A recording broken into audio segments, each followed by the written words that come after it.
Bonjour, je m'appelle Leïla. Bonjour, je m'appelle Kissia. Et on va vous présenter la grenouille verte et ses œufs. Les grenouilles sont des amphibiens comme leurs cousins les tritons, les crapauds et les salamandres. Après des mois d'hibernation, ils migrent dès la fin de l'hiver vers les lieux de reproduction. La mâle et femelle se retrouvent et se font la cour. C'est le même rendez-vous pour la grenouille verte. La femelle, après s'être accouplée, pond alors ses œufs en amas dans l'eau. Des centaines d'œufs sont collés ensemble. C'est assez facile à reconnaître quand tu te promènes au bord de la mare.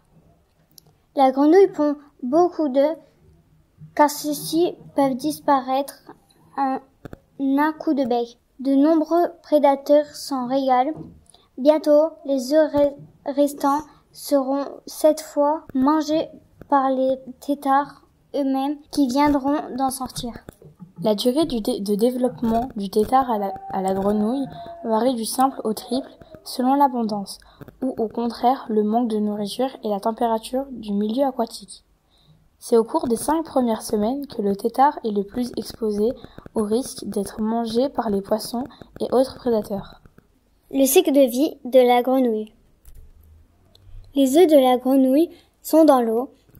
Ils sont nombreux et comme collés les uns aux autres. Un petit tétard se forme dans chaque œuf, puis il en sort. C'est l'éclosion. Il va vivre dans l'eau. Le tétard grossit. Il a une longue queue pour se déplacer car il doit se nourrir seul. 2 pattes arrière se développent. Ensuite apparaissent les 2 pattes avant, tandis que le tétard continue de se développer. La petite grenouille a ses 4 pattes et sa queue raccourcie jusqu'à disparaître. Voilà, maintenant vous savez tout sur les têtards qu'on a trouvés dans la mare. Bye bye. Au revoir.